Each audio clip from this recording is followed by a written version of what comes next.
Niat puasa Rajab dan Ayyamul Bid, Arab, Latin, dan terjemahannya. Bismillahirrahmanirrahim. Nawaitu syauma ghadin ada'an sunnata ayyamil bi'di wa syauma syahri rajabalillahi ta'ala.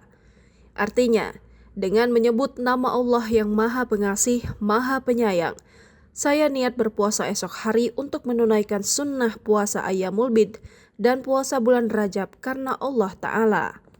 Puasa Ayyamul Bid atau puasa 13, 14, dan 15 bulan Rajab 1447 Hijriah berdasarkan kalender Hijriah Kemenak RI jatuh pada hari Jumat, Sabtu, dan Minggu tanggal 2 sampai 4 Januari 2026.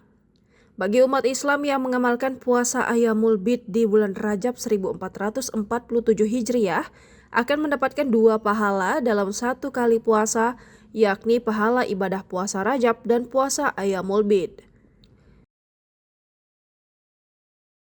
Download Tribun X sekarang, menghadirkan lokal menjadi Indonesia.